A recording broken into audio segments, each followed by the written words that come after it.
अब आगे प्यारे बच्चों हम ये अभी जो आपने पढ़े वो क्या थे, सारे के सारे व्यंजन थे वो उच्चारण स्थान के आधार पर थे।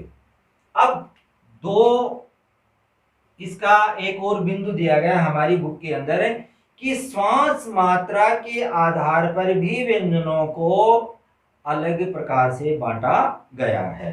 अर्थात दूसरा जो श्वास मात्रा के आधार पर व्यंजन का वर्गीकरण, अर्थात हम जब उच्चारण करते हैं तो कुछ ऐसे व्यंजन होते हैं जिनका उच्चारण करते समय हमें थोड़ा सा सांस लेना पड़ता है, और कुछ ऐसे व्यंजन होते हैं जिनका उच्चारण करने के लिए हमें डबल मतलब सांस लेनी पड़ती है। तो इस प्रकार से इनको दो भागों में बांटा गया है। पहला जो भेद होता है इसका होता है अल्प प्राण, और दूसरा होता है महाप्राण। ये दो भेद होते हैं इसके। अल्प प्राण व्यंजन कौन से होते हैं और महाप्राण व्यंजन कौन से होते हैं, अब इसके बारे में हम डिटेल से चर्चा करेंगे। तो पहला जो अल्प प्राण है वो व्यंजन कौन से होते हैं, और ये श्वास मात्रा के आधार पर इनको दो भागों में बांटा गया है। श्वास मात्रा के आधार पर व्यंजन का वर्गीकरण किया गया है। वो दो होते हैं, एक होता है अल्प प्राण, दूसरा होता है महाप्राण। अब प्यारे बच्चों जो अल्प का मतलब होता है थोड़ा, ठीक है, और प्राण का मतलब होता है जान, यानी कि जिनका उच्चारण करते समय हमें थोड़ा सा थोड़ी सी जान लगानी पड़ती है, अर्थात थोड़ा सा हमारी जो श्वास मात्रा वो थोड़ी सी खर्च होती है या थोड़ी सी बाहर निकलती है उच्चारण करते समय। तो इसका मतलब वो कौन से हैं, अल्प प्राण, कि जिन व्यंजनों का उच्चारण करते समय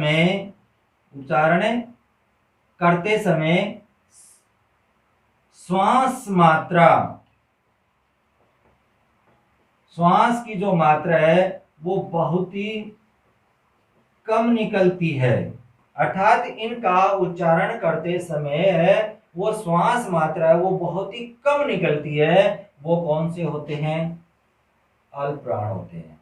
कौन से होते हैं, अल्प प्राण होते हैं। अब हमें पता है कि अल्प प्राण के अंदर कौन कौन से आते हैं वो सुनिए, कि हमें पता है कि क वर्ग से लेकर के और प वर्ग, यानी कि जो ये हमारे 5 वर्ग हैं इनमें सब में कितने होते हैं, 5 5 होते हैं, सब में 5 5 होते हैं, जो हमने पहले उच्चारण स्थान के आधार पर पढ़ा था जो 25 होते हैं, ठीक है। उसके बाद में हमने पढ़ा था से की लाइन, और उससे पहले आती है एक ये की लाइन। तो इस प्रकार से जो 33 हमारे जो व्यंजन हैं उनको हमने दो भागों में इनको डिवाइड किया है, अल्प प्राण और महाप्राण।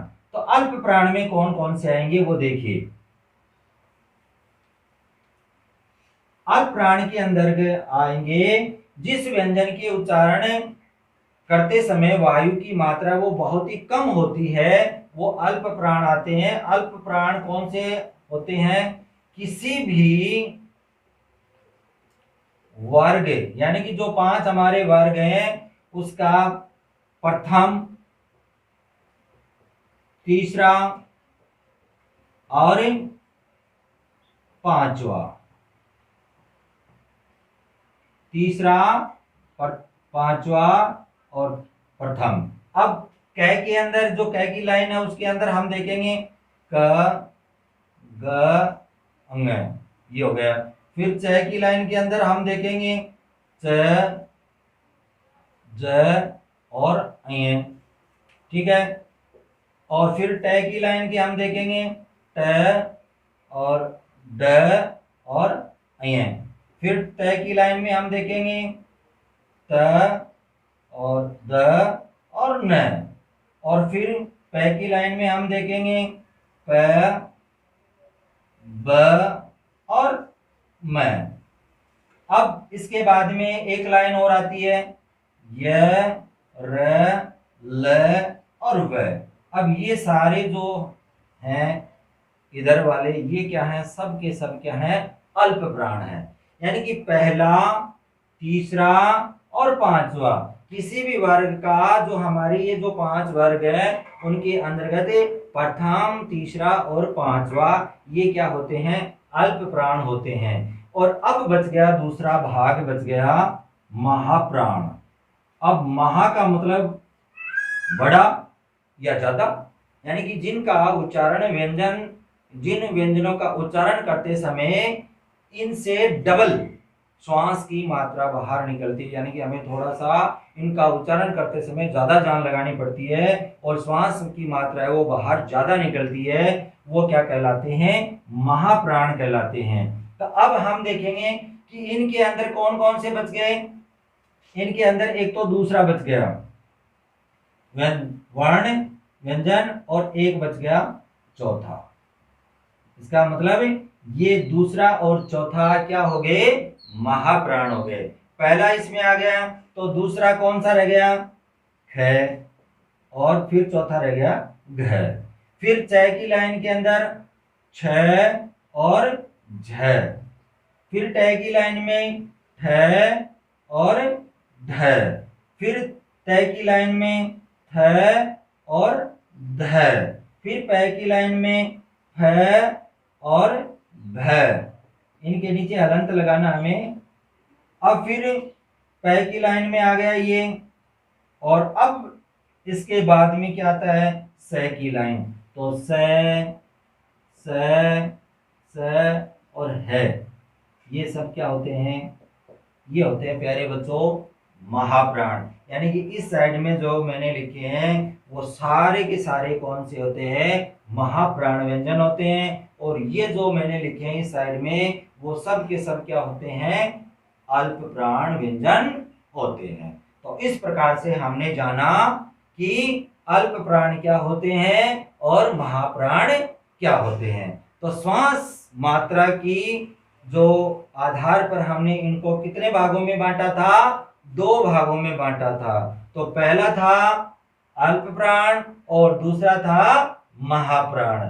अब कुछ और बच गया है, वो हम और जानेंगे। तो देखिए प्यारे बच्चों कि एक बार आपने देखा होगा कि रे के रूप, रे के रूप, रे के रूप, रे के अलग अलग रूप बताए गए हैं। तो रे का जो रूप अलग अलग बताए गए, इनको 4 प्रकार से रूप, यानी कि रे का रूप अर्थात रे को हम कितने भागों में या कितने प्रकार से प्रयोग करते हैं, 4 प्रकार से करते हैं। एक होता है इसका खुद का एक रूप होता है, ये रे। एक आपने देखा होगा किसी भी शब्द के ऊपर लगता है। एक आपने देखा होगा किसी भी शब्द के नीचे लगता है, ठीक है। और एक जो ट की लाइन के नीचे लगता है। तो इस प्रकार से एक स के साथ में भी संयोग होता है। तो इस प्रकार से इसके अलग अलग रूप बताए गए हैं। तो रे के रूप अब हम पढ़ेंगे। रे का जब, जब रे है वो क्या करता है, किसी वह स्वर सहित, स्वर रहित व्यंजन होता है वो अगले व्यंजन के सिर के ऊपर लगाया जाता है। अर्थात जब रे स्वर रहित है और वो क्या किया जाता है, अगले के ऊपर लगाया जाता है। जैसे ये क्या होता है, जैसे धर्म, सर्म, गर्म। अब ये कब लगाया जाता है, जब अगले व्यंजन के ऊपर स्वर रहित, यानी कि र है वो स्वर रहित है, तब वो क्या होगा, अगले व्यंजन के ऊपर लगाया जाता है। अर्थात अब ये जो ऊपर वाला है वो र है, क्या है, हमारा स्वर रहित है, ये सॉरी स्वर रहित है। तो इसके अंदर हम देख रहे हैं कि इसके अंदर स्वर नहीं मिला हुआ है। लेकिन जब पूर्व जब र से पूर्व कोई स्वर रहित क्या हो, व्यंजन हो, स्वर रहित व्यंजन हो, तो उसके पैरों के अगले के पैरों के नीचे लग जाता है। ये समझ रहे हो? अर्थात ये स्वर रहित, ये तो स्वर रहित था, और ये क्या होता है, जैसे मान लो ये शब्द है, अब ये जो व्यंजन है वो क्या है, स्वर सहित है, क्योंकि यह के अंदर क्या मिला हुआ है, आ मिला हुआ है। तो प्यार, प्यार है, प्रेम है, चक्र है, अग्र है, तो इसका मतलब है ये एक रूप होता है। अब इसके नीचे है ना, ये जो है वो क्या है, ये ऊपर वाला प है, वो तो क्या है, आधा, और इसके बाद में ये जो आगे लगा हुआ है र के ऊपर ये मात्रा लगी हुई है, लेकिन इसको हम यूं लिखते हैं कि प के नीचे र लगा करके फिर ऊपर लिखते हैं। तो ये कब लगाया जाता है, जब हमारा जो व्यंजन है वो स्वर यानी कि र से पहले का अगर कोई व्यंजन है तो उसके अंदर क्या करते हैं, हमें पूर्व जो व्यंजन है वो क्या हो, आधा हो, अर्थात वो स्वर रहित हो, और आगे तब जाकर के क्या करता है, अगले व्यंजन के वो नीचे लग जाता है। अब दूसरा एक और व्यंजन का इस र का रूप है, आपने बहुत बार देखा होगा कि ट के नीचे लगाते हैं हम ट्रक, ट्रेन और ड्रम, ड्रामा, ये ट की लाइन के नीचे लगता है। तो इस प्रकार से हमने जाना कि र के रूप, एक सामान्य तौर पर आपने देखा होगा र अपने आप में वैसे ही लगता है, जैसे राम, और फिर किसी आराम, ये रे का रूप है। तो इस प्रकार से हमने जाना कि रे का रूप ये एक अपने आप में एक नीचे लगता है रे, और एक एक ट के नीचे लगता है। अब एक स के नीचे भी जब स का वर्ण के साथ में योग होता है, यानी कि स के साथ में भी कई बार क्या होता है, इसका वो संयोग होता है, तब भी वो क्या करता है, उसके नीचे जैसे सहस्त्र, सहस्त्र, इस प्रकार से ये हमने जाना। तो ये जो रूप है वो सहस्त्र, सहस्त्र, तो ये है, ये किसका रूप है। तो स्रोत, सॉरी ये शब्द सहस्त्र, ये यहां स्रोत,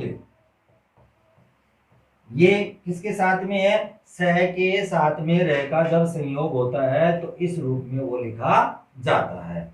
एक रूप और होता है इसका र का, आपने बहुत बार देखा होगा कि र की जो मात्रा है वो ऊ के साथ जब मिलती है, छोटा ऊ और बड़ा ऊ के रूप में जब इनका संयोग होता है, दोनों का र के साथ में ऊ का संयोग होता है, तब कई बच्चे क्या करते हैं, इसको रोंग लिखते हैं, कई बच्चे क्या करते हैं, ये लिखते हैं, और कई है ना यूं लिखते हैं। ये दोनों ही रूप प्यारे बच्चों गलत होते हैं। ये र के साथ में जब ऊ का संयोग होता है, या ऊ के साथ में र का जब संयोग होता है, तो दोनों किस प्रकार से होते हैं, उसके सामने लगते हैं। एक होता है ये रुपया, और एक होता है ये रूप। तो ये जो सामने जो इस प्रकार से ये रूप और ये रूप, तो ये दोनों क्या हैं, इस प्रकार से ये होते हैं। तो ये जो रूप लगाया है, ये जो रूप है रे का, वो कौन सा है, छोटा ऊ की मात्रा है, और ये जो सामने जो ऊ की मात्रा है वो क्या है, बड़े ऊ की मात्रा है। आपने बहुत सारे शब्द देखे होंगे, जैसे रुमाल शब्द है, रूप शब्द है, रुपया शब्द है, ये क्या है, सब ऊ की मात्राएं होती हैं। तो इस प्रकार से आज हमने जाना कि किस प्रकार से रे के बारे में, व्यंजनों के बारे में, व्यंजन कितने प्रकार के होते हैं, व्यंजन के अलग अलग भेदों के बारे में हमने जाना। पहले हमने उच्चारण स्थान के आधार पर पढ़ा कि उच्चारण स्थान के आधार पर 3 भेद बताए थे मैंने, स्पर्श व्यंजन, अंतःस्थ व्यंजन और ऊष्म व्यंजन। फिर दूसरा जो इसका भेद बताया गया है वो होता है श्वास मात्रा के आधार पर, श्वास की मात्रा के आधार पर। तो इसमें हमने पढ़ा कि दो होते हैं, एक होता है अल्प प्राण और एक होता है महाप्राण। अब अल्प प्राण के बारे में फिर बता देता हूं, पहला, तीसरा और पांचवा। किसी भी वर्ग का पहला, तीसरा और पांचवा वो क्या होते हैं, अल्प प्राण। और ये र, ल और व, ये क्या है, सबके सभी अल्प प्राण हैं। और अंत में चलते चलते महाप्राण के बारे में और बता देता हूं कि महाप्राण कौन से होते हैं, जो दूसरा और चौथा अर्थात ख और घ, और उसके बाद में पांचों लाइनों में ये आ जाएंगे, दूसरा और चौथा आ जाएगा, और अंत में स, स और है। इस प्रकार से हमने जाना कि कितने प्रकार होते हैं, दो प्रकार, अल्प प्राण और महाप्राण। और प्यारे बच्चों, अच्छे से तैयारी करना, और कोई भी चीज समझ में नहीं आए तो आप पूछ लेना। जय हिंद, जय भारत।